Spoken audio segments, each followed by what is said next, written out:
الحمد لله والصلاة والسلام على سيدنا رسول الله محمد بن عبد الله وعلى آله وصحبه ومن والاه وبعد.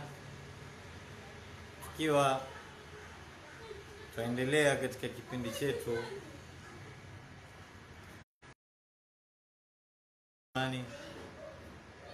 na kipindi cha bwana mtukufu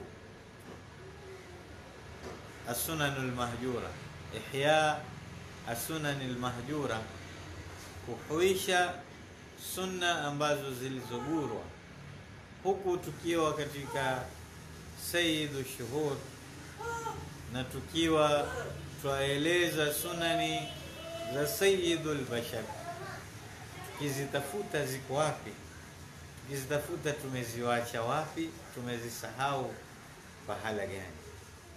Asema katika mlango sunanun mutaallika biadab ama, ni katika sunna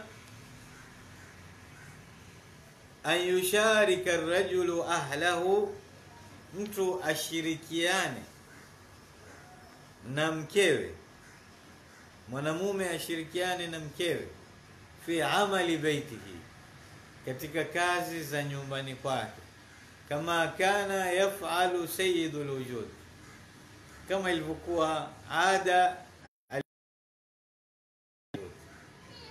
bwana mtukufu zaidi wa ziumbe sallallahu alayhi wa ala alihi wasallam. Ni katika sunna mtu ashirikiane na mkewe katika kazi zake za nyumba. Pengine tukilisema hili, kuna baadhi ya watu ambao wataliona geni sana hili, mume kuweza kushika chombo akaosha, au akashika ufagio akafagia, au akashika nguo akafua, au wama ila dhalik, hata pia akapika. Hili litakuwa geni sana katika baadhi ya watu, kwa sababu kuna watu mtu aona shakhsia yake haimruhusu kufanya haya, wala aona atapungua wakati anaposhika fagio akafanya kazi ya nyumbani yoyote ambao yafanywa na mkewe, akaweza kumsaidia. Ataona mimi nitakuwa chini, nitakuwa daraja ya chini. La, sio namna hii. Ni sunna, kwa sababu bwana mtume Muhammad sallallahu alaihi wasallam alikuwa akiyafanya haya. Sikizi Aisha asema nini. Mtume sallallahu alaihi wasallam nyumbani kwake huwaje, akasema kana sallallahu alaihi wasallam yakunu fi mihnati ahli, huwa katika kazi za nyumbani za kusaidia ahli yake. Fa idha hadarati as-salah, sala ikihudhuria, kharaja ila salah, mtume akitoka kenda zake kusali. Mtume bimaana alikuwa akipatikana nyumbani katika wakati wake wa kuwa nyumbani. Ilikuwa si saa zote mtume sallallahu alaihi wasallam yuko msikitini, si saa zote mtume sallallahu alaihi wasallam yuko nje, lakini alikuwa mtume sallallahu alaihi wasallam saa nyingine alikikaa nyumbani, wa yakunu fi mihnati ahli, alikuwa akiwasaidia wake zake kazi za nyumbani. Alikifanya na yeye mtume sallallahu alaihi wasallam kazi za nyumbani. Mtume sallallahu alaihi wasallam, Aisha akituambia, asema kana yakhsifu na'la, mtume alikuwa akiambatisha ziatu zake, kishona ziatu wake. Kana yakhitu thiyaba, mtume sallallahu alaihi wasallam alikuwa akishona nguo zake. Yafli thawba, alikifua nguo zake. Halubu shata, mtume sallallahu alaihi wasallam alikikama maziwa mbuzi wake. Yakhdumu nafsa, alikitumikia nafsi yake. Leo baba awe ataonekana nyumbani, awe wafua, ataona hii imenushikisha daraja. Aonekane nyumbani awe yuwafagia au yuwapika, hii itaonekana, bali Aisha tuambia kubwa zaidi. Mtume sallallahu alaihi wasallama alikuwa akivuzia moto wakati wa kuwasha ule moto, ende akimwashia moto Aisha, moto akivuzia ule moto mpaka utaona moshi wapita chini ya ndevu zake, yani moshi ukiingia ndani ya ndevu zake Mtume sallallahu alaihi wasallama, kwa sababu ya kupika, kwa sababu ya kuwasha ule moto. Na huyu ni Mtume Muhammad sallallahu alaihi wasallam alikuwa akifanya haya. Kwa nini mimi na wewe hatuwezi kufanya? Lakini angalia Mwenyezi Mungu Subhanahu wa Ta'ala, kwa kipindi hichi tulionacho, kipindi cha kukaa nyumbani, mababa wamekaa nyumbani mpaka wamekosa la kufanya. Mtu hana kazi, hana bazi, imebidi ayafanye yale yale yalikuwa yakifanywa na Mtume sallallahu alaihi wasallam, ayafanye yale yale ya sunna alikuwa yakifanywa na bwana Mtume. Kuna wengine saa hizi wapika, waandalia futari pamoja na wake zao, wako jikoni. Kuna wengine saa hizi wamekaa wamefua nguo, wamesaidia nguo za watoto kuweza kuzifua. Kuna wengine saa hizi watezesha watoto wao, wamebeba watoto wao waweza kuwatezesha kama namna alivyokuwa akifanya bwana Mtume Muhammad sallallahu alaihi wasallam. Kuna basi haya ikiwa tuyafanya katika lockdown, tia nia kwa kuwa mfuata bwana Mtume Muhammad sallallahu alaihi wasallam, utapata thawabu. Utakuwa wafanya sunna ya bwana Mtume, sio kuwa umekosa kazi, la, fanya haya na huku watia nia ya kumfuata bwana Mtume sallallahu alaihi wasallam, kutekeleza sunna katika sunani za Mtume sallallahu alaihi wasallam alizokuwa akifanya.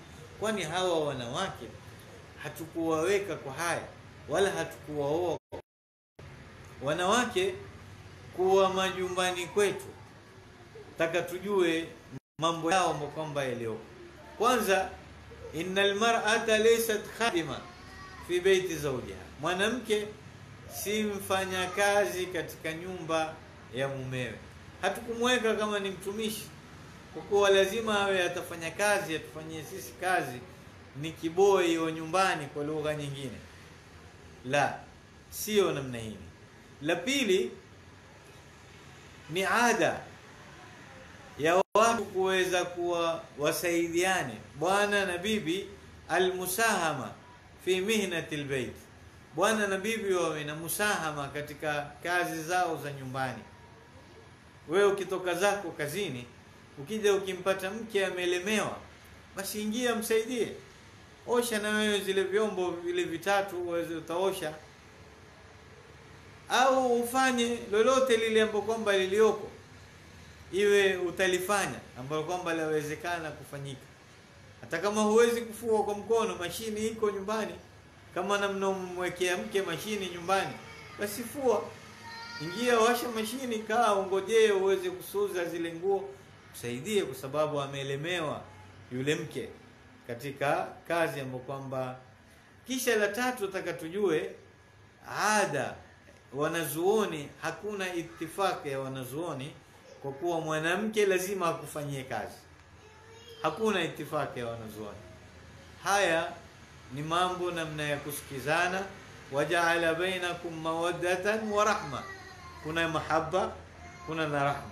Kwa hiyo usiachafue haya mahaba ukayaharibu, ukamfanya huyu mke awe atabeba mzigo mkubwa ambao kwamba hawezi kubeba, kwa sababu wana mizigo mikubwa ambao kwamba wabeba. Kisha usiku akiwa amechoka, usiku kule wewe ukaanza kulalamika, amekupa kishogo, ameangalia kando, hakuangalia, hakuzunguki, ukawa wateta kwa sababu mwanamke amekuwa la amechoka katika zile kazi ambazo kwamba alizokuwa nazo. Na sisi wanaume, wakati tunapokuja nyumbani tukaona wanawake wetu wako katika kazi kama hizi, sisi tuna wajibu mara mbili.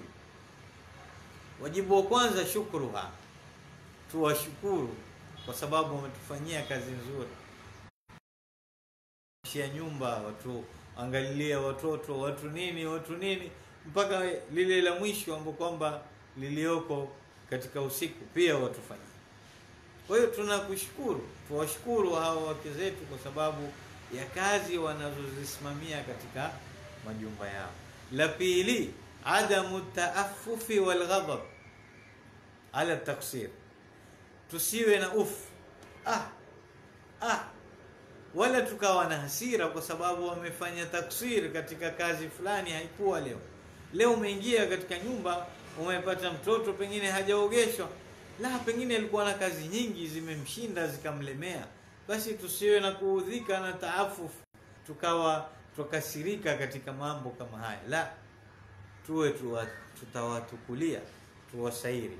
Kwa hiyo ni sunna katika sunna za bwana mtume Muhammad sallallahu alaihi wasallam kuwa mtu awe atasaidia mkewe kazi zake za nyumbani. Hii ni katika sunna. Pia ni katika sunna al-ityanu bi khutbatin qabla al-khitbah. Al-ityanu bi khutbatin qabla al-khitbah, mtu awe ataleta khutba kabla ya uposo. Ukienda kuposa msichana kumtakia mtoto wako au ndugu yako au rafiki yako au wama ila dhalik, umekwenda kabla hujaleta maneno ya kutaka msichana wa watu, ni sunna ulete khutba, utoe khutba kidogo. Si khutba ushike na gongo la mimbari umevaa kiemba umefanya khutba, maneno kwamba yatakuwa yamefunguliwa na alhamdulillah na swala ya mtume na ali zake na masahaba zake, basi ulete ama baadu uzungumze maneno kidogo katika khutba, kisha ndio ulete ile khitba yako kwamba uliokwendea. Hii ni sunna na ilianza kwa mtume sallallahu alaihi wasallam wakati yeye akipelekewa maneno na ami yake Abu Talib. Wallahi hakuna khutba iliyokuwa nzuri kama ya Abu Talib, iliyokuwa tamu katika kumposea mtume sallallahu alaihi wasallam. Mtume sallallahu alaihi wasallam alipokwenda kuposewa na Khadija mama yetu, bibi yetu, alipokwenda kuposewa, Abu Talib alianza akasema, alhamdulillahi alladhi ja'alana min dhurriyyati Ibrahim wa zar'i Ismail wa ja'ala lana baladan haraman wa baytan mahjuja wa ja'alana al-hukama 'ala an-nas thumma inna Muhammadan. Tumeangalia Abu Talib alivoleta himdi namna hiyo, kisha akasema thumma inna Muhammadan ibn Abdillah ibn akhi hadha la yuzanu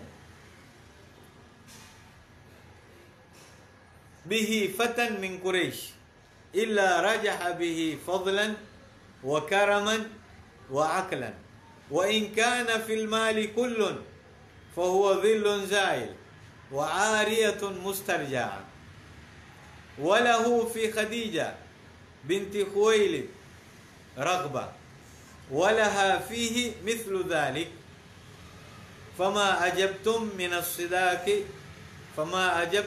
as-sidaqi fa alayhi. Maneno mafupi lakini wallahi yalikuwa matamu sana. Mtume sallallahu alaihi wasallam alipofanyiwa khutba na ammi yake Abu Talib katika kuposa kwake. Kwa hiyo ni sunna katika uposo kuwe na khutba kabla al-khitba, na wale wenye kujibisha baada washasikia kuposwa mtoto wao, na wao pia nao ni sunna.